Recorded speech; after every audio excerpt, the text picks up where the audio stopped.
Beaucoup de personnes pleurnichent sur leur situation, mais reprennent les mêmes erreurs, les mêmes parcours, les mêmes schémas qui les ont menés à l'échec. Je connais aussi des gens qui, par magie de la vie, se sont fait beaucoup d'argent. 800 000 $ d'un coup, honnête ou pas, bref, boum.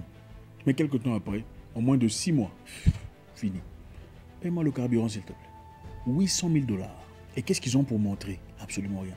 Il a acheté une voiture ici, une autre là-bas. Quelques temps après, la voiture est... rien.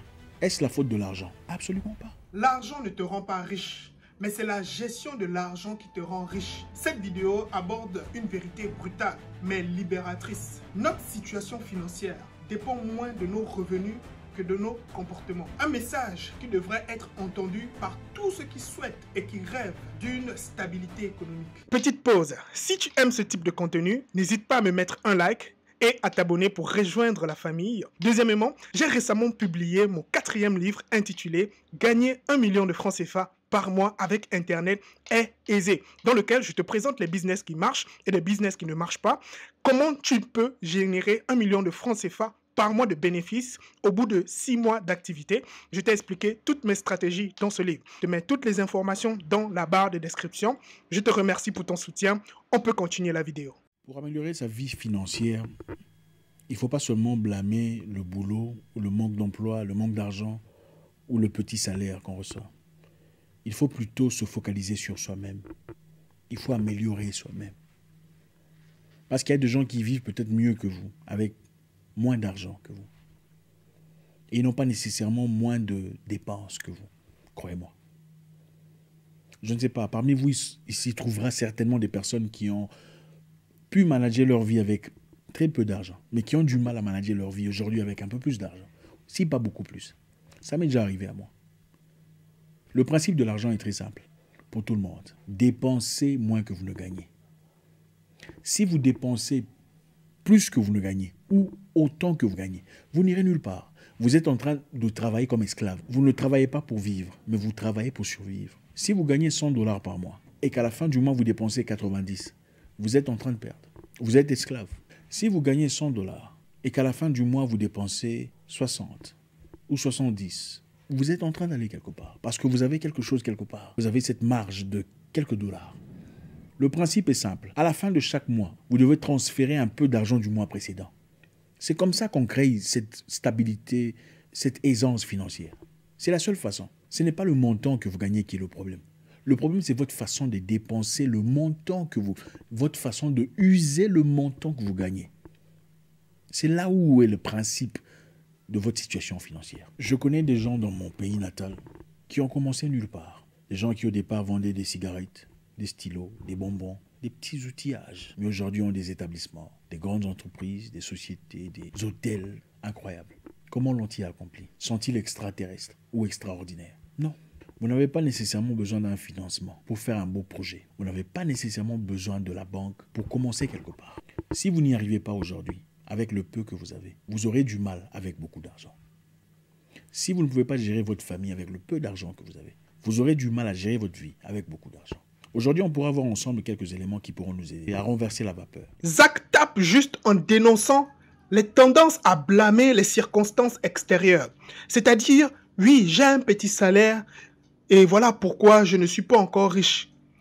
Avoir un petit salaire n'est pas le problème, mais c'est ta gestion de ce petit salaire qui est réellement le problème. L'exemple frappant des gens qui vivent mieux avec moins démontre tout simplement que tout est question en fait de priorité.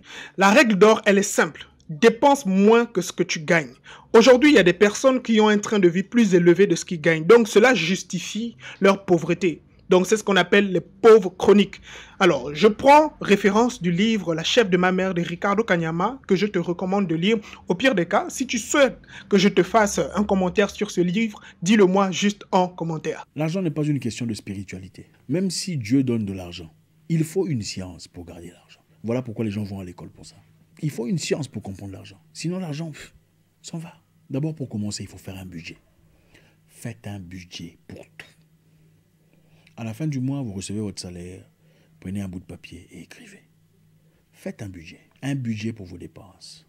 Un budget pour votre nourriture. Un budget pour le loyer. Un budget pour vos dépenses de chaque jour. Un budget pour les imprévus. Vous faites un budget. Vous répertoriez tout ce que vous dépensez. Faites-le méticuleusement, même pendant un mois. Vous savez pourquoi? Ça vous aidera à voir plus clair sur où est-ce que vous dépensez votre argent. Vous est-il déjà arrivé de vous dire, mais mon Dieu, j'avais de l'argent ici, je ne comprends pas comment cet argent est fait. J'avais 500 euros, j'avais... Peu importe. Mais je ne comprends pas en quoi j'ai dépensé cet argent. Bien sûr que vous ne comprenez pas. Parce que vous n'avez pas de budget. Ce n'est pas écrit nulle part. Beaucoup de gens, malheureusement, vivent aujourd'hui comme s'ils étaient riches. Ah, restaurant, choix. Habillé, oh, j'aime le parfum. Waouh. Ah, Gucci, sac. Waouh. Mais après, se pose des questions pour comprendre comment est-ce que j'ai dépensé de l'argent. Faites un budget ce mois-ci. Écrivez sur papier. Nous sommes presque à la fin du mois, n'est-ce pas? Les gens seront payés d'ici là. Faites un budget. Écrivez sur papier tout ce que vous avez dépensé. Tous vos dépenses. Répertoriez tout ce qu'il y a. Le mois prochain, évaluez. J'ai dépensé autant sur ça. Ça vous aidera à voir plus clair sur votre situation financière. Pour bien gérer votre argent de manière très élémentaire, je vais vous encourager dans un principe très simple. 50, 30, 20. La méthode 50-30-20 est révolutionnaire, est visionnaire, mais elle est très puissante malgré sa simplicité. Alors, ici, Zach nous explique quoi? Il nous explique qu'avec 50%, tu peux pallier à tes différentes charges fixes, notamment le loyer, l'électricité, l'eau, le wifi. 30% pour les envies et les loisirs, donc tes hobbies, peut-être tu veux acheter des vêtements, des parfums, etc., aller au cinéma, te faire plaisir, quoi. Donc, ça, tu mets 30% de ce que tu gagnes. Et pour terminer, tu mettras 20% en épargne pour le futur, pour investir dans des projets. Pas pour les urgences, pas pour soutenir les problèmes d'un autre membre de ta famille ou de tes amis. Il faut vraiment différer les choses. Les 20% doivent être utilisés seulement pour un projet qui te permettra de te générer encore des revenus. Donc, si tu n'arrives pas à faire la différence entre ces différents pourcentages, je te préviens, mon frère, ma soeur, tu resteras encore pauvre. Ici, Zach nous explique les pièges psychologiques à éviter. Notamment le lifestyle qu'on trouve sur les réseaux sociaux, ça impacte négativement la vie des personnes. Un vieux sage disait, il faut attendre que le miel déborde du creux de ta main avant de commencer à le savourer. Donc cela veut dire que tant que tu n'as pas une sorte de stabilité, tant que ton business ne te permet pas de te générer des revenus passifs, je précise, tu n'as pas encore besoin d'avoir un certain style de vie. Tu risques de te tuer très vite. C'est comme si tu te tires une balle dans la jambe. Deuxièmement, il souligne également l'illusion de penser que quand on aura beaucoup plus d'argent, on pourra épargner et faire taire la pauvreté. Mais ce n'est pas le cas. Combien de personnes ont gagné au loto et quelques mois plus tard, quelques années plus tard, ils sont encore redevenus pauvres? Cela veut dire que le problème n'est pas le montant d'argent que tu as ou que tu gagnes, mais ta capacité ou ton comportement, ta relation vis-à-vis au fait de l'argent. C'est ce qui est réellement le problème. Et c'est ce qu'il essaye de nous expliquer ici. Donc, mon frère, ma soeur, si tu ne changes pas ton comportement, ta relation vis-à-vis de l'argent, tu risques de demeurer toujours pauvre. Donc, c'est quelque chose qui est peut-être banal pour le moment, mais je t'assure, ça fera énormément de différence si tu l'implémentes dans ta vie. Malheureusement, beaucoup de personnes attendent que le ciel s'ouvre et que la manne tombe avec de grosses sommes. Malheureusement, ça n'arrive pas à tout le monde. Et même si cela vous arrive, si vous n'êtes pas préparé, si vous n'êtes pas organisé sur le plan financier, ça prendra très peu de temps, peut-être des mois, ou peut-être une année. Vous n'en aurez plus. Vous ne dépenserez pas votre argent d'épargne, même pendant les urgences. Parce qu'à travers vos besoins essentiels, vous placerez de l'argent, c'est-à-dire vous mettrez de l'argent de côté. Vous assignerez un montant pour l'urgence. 50, 30, 20. Maintenant, quelles sont les solutions que je pourrais proposer? Réduire les dépenses. Encore une fois, le principe est simple. Dépensez moins que vous ne gagnez. Pas dépenser autant que vous gagnez pour montrer aux gens que vous avez réussi dans la vie. La vie n'est pas une course. La vie n'est pas une question de comparaison. 2. Ne vous comparez à personne parce que vous ne savez pas comment ils gagnent leur argent. Réduisez s'il faut les dépenses extérieures. Cuisinez à la maison si c'est nécessaire.